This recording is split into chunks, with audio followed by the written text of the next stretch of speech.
jalan keselamatan yang disebutkan oleh beliau hafizahullah taala oleh Fadilatul Syekh Abdul Razzaq bin Abdul Muhsin hafizahullah adalah kathratud du'a wal luju' ila Allah, ya, perbanyak doa dan banyak mengadu kepada Allah Subhanahu wa taala. Ya ikhwani rahimani wa rahimakumullah, ini terus terang saja adalah di antara kekurangan kita, ya kita banyak eh, lebih banyak mengadu kepada manusia, lebih banyak mengadu kepada makhluk, lebih banyak mengeluh kepada orang-orang di sekitar kita. Ya, kalau mau dihitung, kalau mau dijumlah, maka ya, kita lebih banyak mengeluh dan mengadukan nasib dan keadaan kita kepada makhluk dibandingkan kepada Allah Subhanahu wa taala. Padahal orang yang beriman itu yakin bahwasanya doa adalah kunci segala kebaikan di dunia dan di akhirat. Bahwasanya ya seorang hamba tidak akan mungkin meraih kebahagiaan, keselamatan kecuali bagi siapa yang Allah Subhanahu wa taala berikan keselamatan dan kebahagiaan baginya. Oleh karena itu, sebagaimana yang dijelaskan oleh penulis Allah taala dan ini sudah kita baca juga di pembahasan sebelumnya, bahwasanya wajib bagi setiap muslim dan muslimah, wajib bagi setiap mukmin dan mukminah untuk meminta keselamatan itu kepada Allah Subhanahu wa taala. Karena keselamatan itu ada di tangan Allah, maka minta kepada pemiliknya. Ya fatlub najataka minallah, minta keselamatanmu dari Allah Subhanahu wa taala. Allah Subhanahu wa taala sudah mengingatkan, ya, dan bahkan Allah Subhanahu wa taala ya perintahkan kepada hamba-hambanya untuk berdoa kepadanya. Allah berfirman, wa idza sa'ala ibadi anni fa inni qarib. Wahai Muhammad, katakan kepada umatmu, katakan kepada hamba-hambaku, kalau mereka bertanya kepadamu tentangku, maka sampaikan bahwasanya aku dekat dengan mereka. Ujibu da'watad da'i idza da'an. Saya mengabulkan, mengijabah doa dari orang-orang yang berdoa di antara mereka. Maka hendaknya mereka memenuhi seruanku, memenuhi panggilanku, menjalankan perintah-perintahku, wal yu'minu bi, dan hendaknya mereka beriman kepada aku. Maka ikhwani rahiman rahimakumullah, jangan pernah bosan untuk terus berdoa kepada Allah Subhanahu wa taala. Ya, tidak ada orang yang rugi ketika dia mengangkat tangannya berdoa kepada Allah. Umar bin Khattab, beliau pernah mengatakan, saya tidak pernah peduli ya apakah doaku itu dikabulkan atau tidak. Yang penting saya mengangkat tanganku, ya. Saya mengangkat tangan untuk berdoa. Karena siapa yang berdoa, maka ya pasti ya Allah Subhanahu wa taala akan mengabulkan doanya. Ya, maka dia punya peluang untuk Allah Subhanahu wa taala mengabulkan doanya. Ya, sekedar berdoa aja Mas sekalian. Sekedar berdoa, sekedar mengangkat tangan, maka itu sudah merupakan ibadah. Kita sudah diganjar pahala. Ya, sekedar mengangkat tangan, kemudian berdoa, meminta kepada Allah, itu sudah dianggap sebagai sebuah ibadah. Maka kita mendapatkan pahala darinya. Belum lagi, ya, eh, apa yang kita minta dari doa-doa kita, itu ketika dikabulkan oleh Allah, maka itu kenikmatan yang lebih. Ya, kenikmatan yang lebih. Kenikmatan di atas kenikmatan. Karena doa ini perintah. Dan namanya perintah, setiap hal yang diperintahkan oleh Allah maka hal itu adalah ibadah. Dan ibadah pasti akan diganjar dengan pahala dari Allah Subhanahu wa taala. Maka ikhwani rahimani wa rahimakumullah jami'an. Dan sebagaimana yang pernah kita ingatkan juga dari sebuah hadis Nabi Shallallahu Alaihi Wasallam, dari hadis Nabi Shallallahu Alaihi Wasallam bahwasanya ya Nabi Shallallahu Alaihi Wasallam mengatakan Allah Subhanahu Wa Taala itu mengijabah doa seorang hamba itu dengan 3 bentuk ijabah. Ya, ada 3 bentuk Allah Subhanahu Wa Taala mengabulkan doa seorang hamba. Ya, kata Nabi Shallallahu Alaihi Wasallam, yang pertama Allah Subhanahu Wa Taala akan mengijabah doa hamba tersebut langsung di dunia. Ya, Allah akan kabulkan doanya. Allah Subhanahu wa taala akan mengijabah doanya langsung di dunia. Ya, Allah akan berikan sesuai dengan apa yang dia minta. Ya, ini bentuk pengabulan yang pertama. Yang kedua, kata Nabi Shallallahu Alaihi Wasallam, Allah akan kabulkan doanya, tapi tidak di dunia. Ya, tidak di dunia. Allah Subhanahu wa taala akan simpan doa-doa yang dia minta, yang dia panjatkan selama dia berdoa di dunia. Allah simpan doa-doa tersebut untuk Allah ganti dan Allah berikan pahala baginya. Allah akan jadikan ganjaran pahala, pembenaran pahala baginya, simpanan pahala baginya di akhirat kelak. Dia akan melihat balasan pahala tersebut, apa balasan pahala dari doa-doanya di akhirat kelak. Kemudian yang ketiga, ya, kata Nabi Sallallahu Alaihi Wasallam, Allah mengijabah doa seorang hamba dengan bentuk Allah tidak berikan kepadanya sesuai dengan apa yang dia inginkan, tapi Allah ganti dengan dijauhkannya dari musibah dan bala. Ya, Allah ganti dengan dijauhkannya dia dari musibah dan bala yang senilai bahkan lebih dari apa yang dia minta. Ya, dari apa yang dia minta. Ala kulli hal, jamaah sekalian, ikhwani wa akhwati rahimakumullah.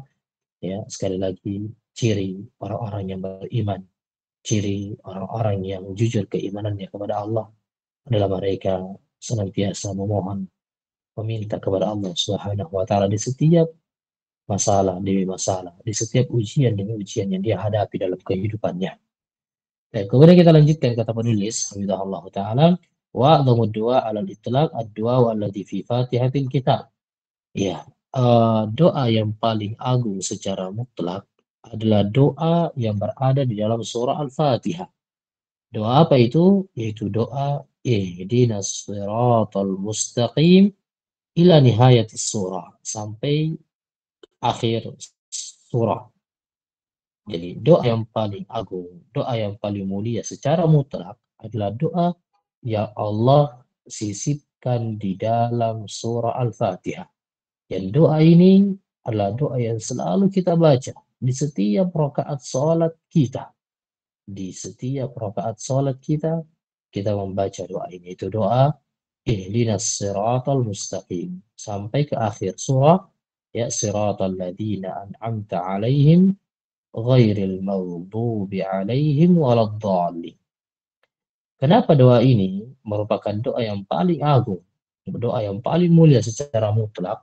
Karena kata beliau hafizahullah taala, fa inna Allah azza wa jalla idza hadal 'abda ila siratihi fa innahu sayanju qat'an di dunia wal akhirah.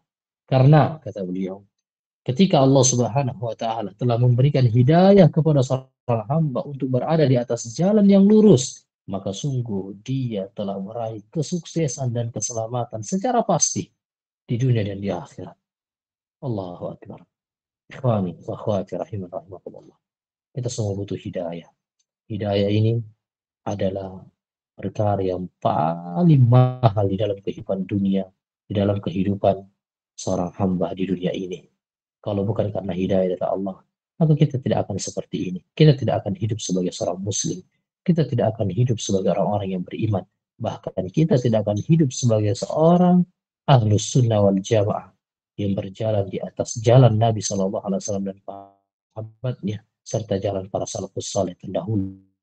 Kalau bukan karena hidayah dari Allah, maka kita tidak akan bisa istiqamah, kita tidak akan bisa sholat, kita tidak akan bisa ruku, kita tidak akan bisa sujud, bahkan kita tidak akan bisa bermajelis ilmu. Kalau bukan hidayah dari Allah Subhanahu wa taala.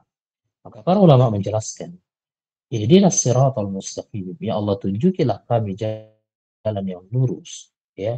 Tunjukilah kami jalan yang lurus. Makna dari doa ini, ya, ya Allah tunjukilah kami, ya Allah tunjukilah kami jalan yang lurus. Apa jalan yang lurus itu?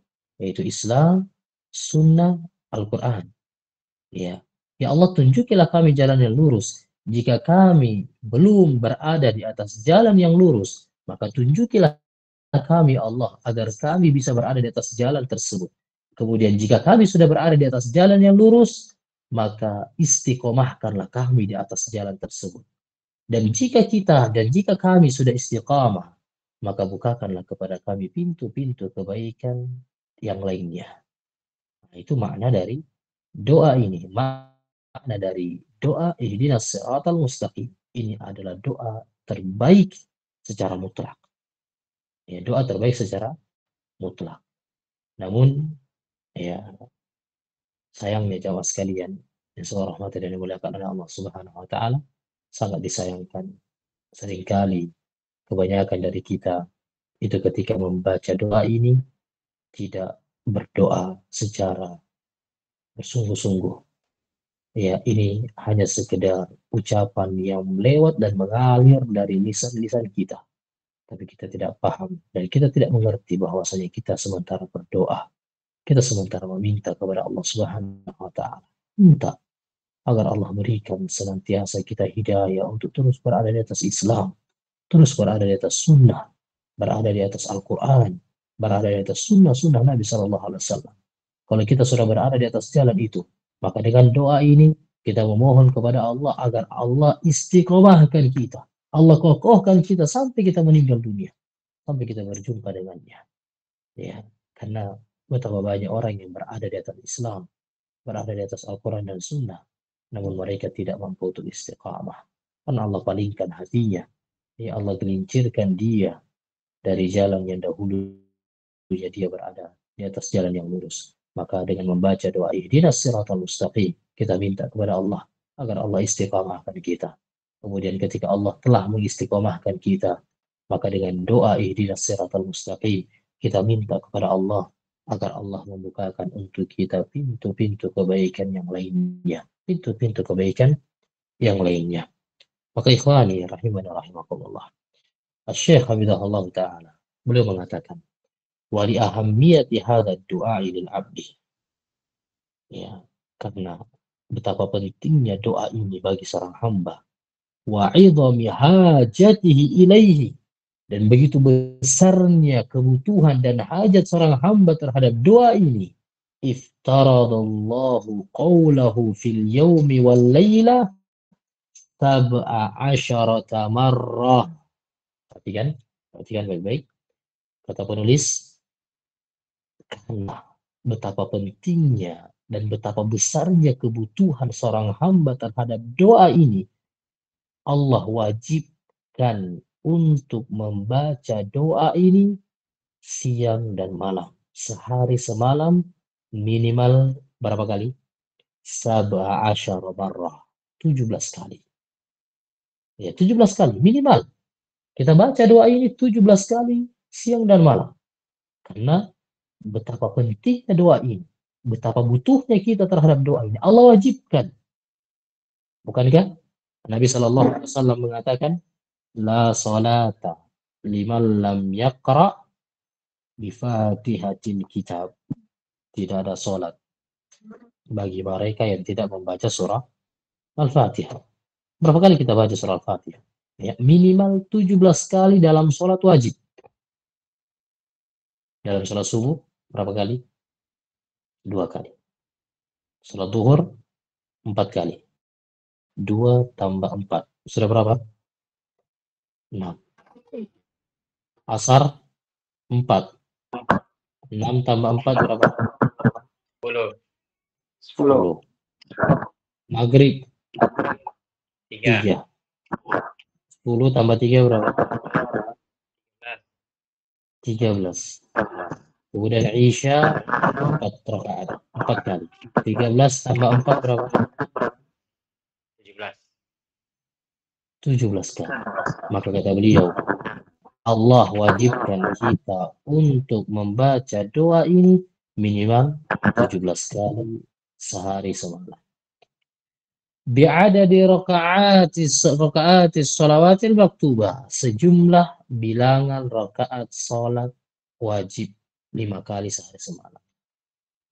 Maka kata beliau berikan perhatian, beliau berikan tambih, beliau mengatakan, fayam bagi alal muslim, maka wajib bagi setiap muslim, wa huwa yaqra'u surat al-Fatihah, ketika dia membaca surah Al-Fatihah, ayyastash'ira hadha ad-du'a al-'azimah, selayaknya, seharusnya dan sepantasnya bagi setiap muslim Dia membaca surah ini, yakni membaca surah Al-Fatihah, itu ayyastash'ira. Kata beliau, dia betul-betul meresapi, dia betul-betul merenungi dan menghadirkan perasaannya ketika membaca doa yang sangat agung ini. Subhanallah. Ini pelajaran yang sangat berharga, ikhwan. Kita seringkali baca doa ini, tapi hati kita melayang. Hati kita tidak hadir ketika kita baca doa ini. Kita tidak merenungkan doa ini. Kita tidak betul-betul minta kepada Allah dengan doa ini. Kita tidak betul-betul meresapi doa ini. Kita baca doa ini dengan lisan kita, tapi hati kita di pasar. Nah, hati kita di jalan. Hati kita di tempat kerja. Hati kita di mana? Keliling dunia. Nah, ini kekurangan kita. Kata beliau, hendaknya, selayaknya, seharusnya, sepantasnya setiap mukmin, setiap muslim yang membaca doa ini, doa yang sangat agung ini, hendaknya dia hadirkan jiwanya, dia resapi betul-betul makna dari doa ini, dan dia betul-betul merasakan dan menghadirkan serta meyakini akan butuhnya dia terhadap doa ini. Itu doa hidayah, doa meminta petunjuk kepada Allah Subhanahu wa taala. Doa agar Allah menuntun kita di setiap aktivitas dan kegiatan kita. Kita berada di atas jalan Allah Subhanahu wa taala. Allah tuntun kita. Seringkali ikhwani wa akhwati, kita diperhadapkan dengan dua pilihan di dalam kehidupan ini. Dan seringkali kita bingung. Seringkali kita salah arah dan tidak tahu jalan mau kemana kita. Di situ kita butuh hidayah dari Allah Subhanahu wa taala. Kita butuh petunjuk dari Allah. Seringkali kita bingung bagaimana mengurusi keluarga kita, bagaimana mendidik istri kita, bagaimana mendidik anak-anak kita. Maka yang bisa memberikan hidayah kepada kita untuk mendidik, mengurusi, dan membina, memberikan pendidikan yang layak kepada keluarga kita adalah Allah Subhanahu wa taala. Seringkali kita bingung dalam pekerjaan, bingung ini mau apa, ya, buntu, mendapat masalah, mendapat ujian dan tidak ada jalan keluar. Maka yang bisa menuntun dan memberikan hidayah kepada kita adalah Allah Subhanahu wa taala. Kita butuh ikhwan. Kita butuh dengan doa ini. Maka ini nasihat berharga bagi saya pribadi dan bagi ikhwan dan akhwat sekalian, saudara-saudariku sekalian. Ketika kita baca doa ini, ya, minimal 17 kali. Belum lagi salat sunnah kita. Kalau kita salat sunnah, ya, berapa kali kita baca doa ini? Berapa kali kita baca doa ini? Maka setiap kita baca, kita hadirkan diri kita. Kita betul-betul meresapinya dan betul-betul menghadirkan perasaan kita. Wahajatihi lahu bistimrar. Dan kata beliau, hendaknya seorang hamba menghadirkan rasa butuhnya senantiasa terhadap doa ini. Fa inna dhafra wal fawza bil hidayati yahsulu bihil khairu wan najatu wal fawzu al kabiru fid darain. Kata beliau, karena sungguh keberuntungan, kesuksesan dengan hidayah yang Allah berikan kepada kita, dengannya lah seorang akan menghasilkan dan mendapatkan kebaikan dan keselamatan serta kesuksesan yang besar di dua negeri, yaitu di dunia dan di akhirat. Di dunia dan di akhirat. Ya, kunci segala kebaikan ada ketika Allah berikan kita hidayah dan taufik. Ya, ada ketika Allah berikan kita hidayah dan taufiknya. Ikhwani wa akhwati rahiman rahimakumullah. Coba perhatikan bagaimana Allah Subhanahu wa taala sayang kepada kita. Bagaimana Allah berikan kita hidayah, memilih kita dari sekian banyak manusia, dari miliaran, ya, manusia di dunia ini. Allah hanya memilih segelintir dari mereka untuk mendapatkan dan merasakan nikmat hidayah. Dan betul-betul hidayah yang milik Allah Subhanahu wa taala. Ya, tidak usah jauh-jauh. Coba lihat orang-orang di sekitar kita. Orang-orang yang ada di kota Soe contoh, ya, dan di sekitarnya. Banyak kaum muslimin, banyak. Tapi berapa dari mereka yang diberikan hidayah oleh Allah untuk mengenal sunnah, untuk mengenal jalan yang benar. Ya, kalau kita lihat saudara-saudara kita sama muslim yang melakukan perbuatan-perbuatan bid'ah seperti yang disebutkan tadi, ya, adanya amalan-amalan bid'ah yang dikerjakan di masjid, adanya apa? Istighothah. Ya, kenapa mereka demikian? Dan kenapa kita tidak melakukan itu? Karena kita sudah diberikan hidayah oleh Allah, sedangkan mereka tidak dapat hidayah tersebut. Kita diberikan hidayah oleh Allah, sedangkan mereka tidak diberikan hidayah oleh Allah Subhanahu wa taala. Maka bersyukur, ikhwan. Bersyukur akhwati fillah rahimana rahimakumullah. Allah yang berikan kita hidayah dan kita butuh hidayah tersebut. Itu adalah kunci segala kebaikan. Hidayah. Catat baik-baik. Camkan baik-baik. Nikmat hidayah itu lebih mahal dari nikmat uang. Nikmat hidayah lebih mahal dari hanya sekedar nikmat materi. Banyak orang yang jauh lebih kaya dari kita. Banyak orang yang jauh lebih banyak hartanya dari kita. Banyak orang yang jauh lebih terkenal, jauh lebih mapan, jauh lebih tinggi pangkat dan jabatannya. Tapi mereka tidak diberikan hidayah oleh Allah Subhanahu wa taala. Kau bersyukur. Ya. Puji Allah Subhanahu wa taala. Puji Allah Subhanahu wa taala dengan nikmat hidayah yang Allah berikan. Kemudian kata beliau, hafizahullah taala, "Fad-du'a'u wal luju' ila Allah Subhanahu wa taala wal ilhahu alaihi bis-su'al min a'zami mujibatin najati fid dunya wal akhirah." Maka berdoa kepada Allah, bersandar kepada Allah. Wal ilhah, tahu ilhah ya? Ilhah itu dalam bahasa Arab artinya merenge. Tahu merenge? Tahu merenge? Merenge itu bahasa Indonesia. Bahasa soalnya apa? Bahasa NTT-nya apa merenge? Maraju. Meraju. Ya. Pernah lihat anak-anak kecil ya ketika dia minta uang sama orang tuanya merengek ya memohon-mohon minta-minta apa tadi namanya meraju ya pernah lihat ya itu di antara kata para ulama di antara syarat doa adalah terus menerus minta terus menerus minta merengek seperti anak kecil merengek Allah Subhanahu wa taala itu ikhwan. Semakin kita minta kepadanya, maka Allah semakin senang. Allah semakin cinta. Ya, itu Allah. Semakin kita menampakkan kebutuhan kita kepada Allah, maka Allah akan semakin senang dan akan semakin mudah untuk mengabulkan doa kita. Justru bahkan apa ya kan? Ya, kita kadang kurang merengek. Ya, kadang kita kurang yakin. Jujur-jujur saja, kita kebanyakan kalau doa sama Allah, ya Allah, saya mau begini, mau begini, mau begini. Ya sudah, sekedar berdoa saja. Tidak diulang doanya, tidak merengek, tidak betul-betul memohon, tidak betul-betul minta sama Allah Subhanahu wa taala.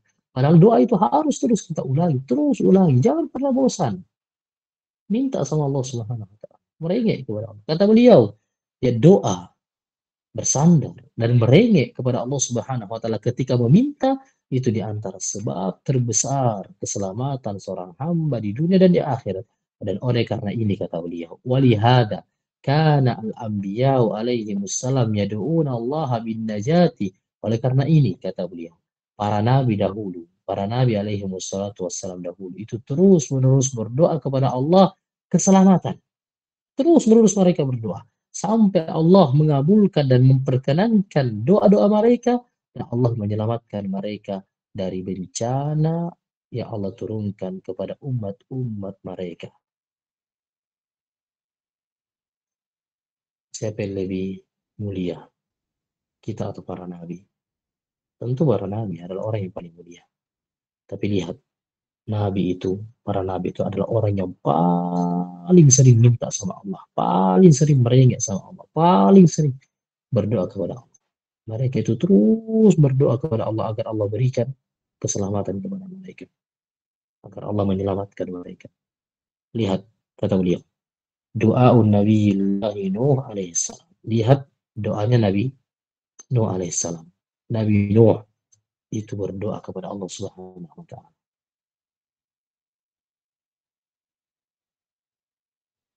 Nabi Nuh alaihissalam itu selalu berdoa kepada Allah Subhanahu wa taala. Apa doanya Nabi Nuh? Qala rabbi inni qala rabbi inna qaumi kadzdzabun.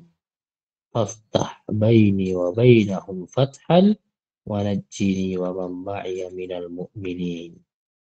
Faqala subhanahu wa ta'ala fa'anjaynahu wa man ma'ahu fil fulkil mashhun. Kata Allah Subhanahu wa taala menghikayatkan ucapan Nabi Nuh alaihissalam ketika Nabi Nuh berdoa kepada Allah, qala rabbi inna qaumi kadzdzabun. Wahai Rabbku, sungguhnya kaumku itu telah mendustakan. Faftah baini wa bainahum. Maka bukakan ya Allah antara saya dan antara mereka. Fathan. Ini pembukaan, kemenangan. Wa najjini wa man ma'iya minal mu'minin. Ya Allah, selamatkan saya dan orang-orang yang bersama dengan saya dari kalangan orang-orang yang beriman. Maka apa kata Allah ketika nabinya Nabi Nuh alaihissalam berdoa? Fa'anjaynahu wa man ma'ahu fil fulkil mashhun. Maka kami pun selamatkan dia dan orang-orang yang bersama dengannya dalam sebuah perahu yang penuh. Ya, kita tahu bersama ikhwan kisah Nabi Nuh alaihissalam. Beliau berdakwah selama 950 tahun.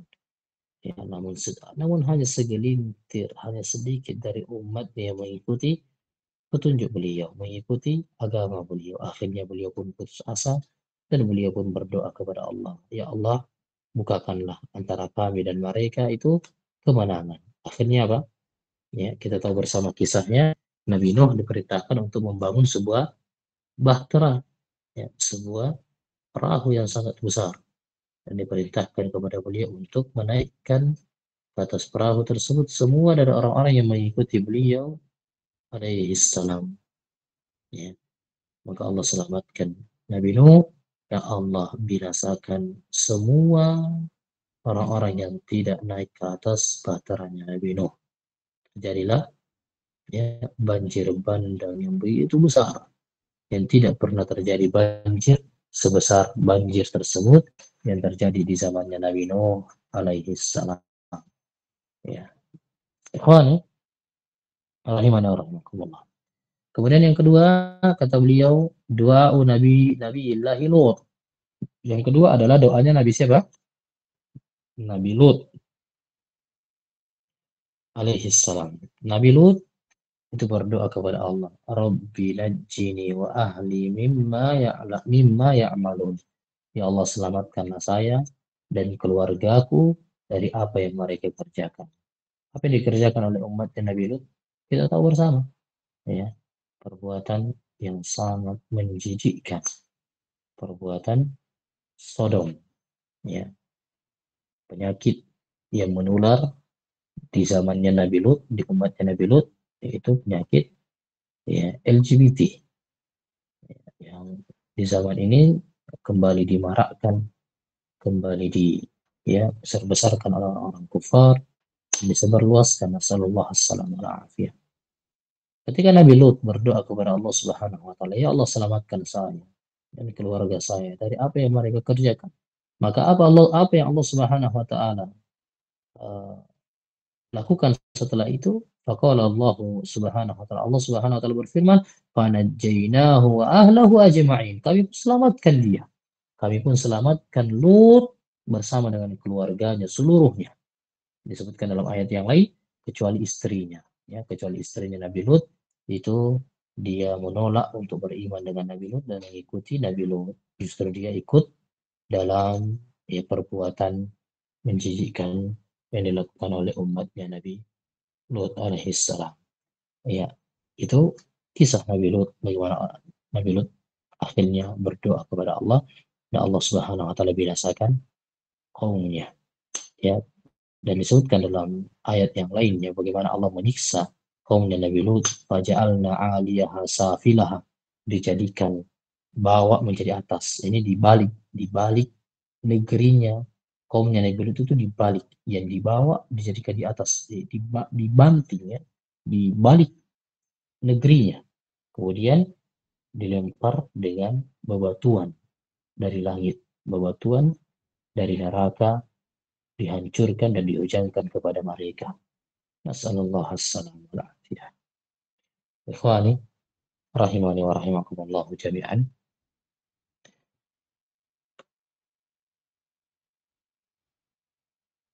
Itu mungkin sedikit pembahasan kita di malam ini. Ya, semoga apa yang kita dengarkan yang sedikit ini bisa menjadi ilmu yang bermanfaat bagi kita, dan yang terpenting ikhwan dan akhwat sekalian, ya, jangan pernah putus asa. Ya, terus berdoa kepada Allah Subhanahu wa taala. Ya, melihat keadaan kita di Soe dan sekitarnya. Ya, alhamdulillah ketika Allah memberikan kepada kita hidayah untuk mengenal sunnah, pertahankan hidayah ini dengan terus semangat menuntut ilmu dengan segala fasilitas yang Allah berikan kepada kita. Alhamdulillah ada majelis online seperti ini, maka saya nasihatkan kepada seluruhnya, ikhwah dan akhwat, manfaatkan nikmat yang Allah berikan kepada kita ini, yaitu nikmat dimudahkannya kita untuk bermajelis ilmu. Alhamdulillah, ya, kita semua punya gadget, kita semua punya smartphone. Manfaatkan smartphone itu, ya, untuk mendekatkan diri kepada Allah. Ya, manfaatkan nikmat dan fasilitas yang Allah berikan kepada kita untuk beribadah kepadanya. Ya, dan jaga nikmat hidayah itu. Jangan sia-siakan. Banyak orang yang Allah berikan ketuk pintu hatinya dengan hidayah, namun dia menolak hidayah tersebut, menjauhkan dirinya dari hidayah itu. Padahal seandainya dia tahu bahwasanya hidayah itu jauh lebih berharga baginya daripada dunia dan seluruh isinya. Tapi mungkin itu ikhwan dan akhwat yang bisa kita dengarkan di malam ini. Semoga ada manfaatnya. Insyaallah taala kita akan lanjutkan di pertemuan berikutnya. Ya, masih dalam kitab ini ya. Ya, masih dalam kitab Akhirul Wajibatul Muhajir. Ada pertanyaan sebelum kita tutup? Kalau tidak ada, la ilaha illa anta astaghfiruka wa atubu ilaik. Wassallallahu ala nabiyyina Muhammad wa akhiru da'wana alhamdulillahi rabbil alamin. Assalamualaikum warahmatullahi wabarakatuh. Waalaikumsalam.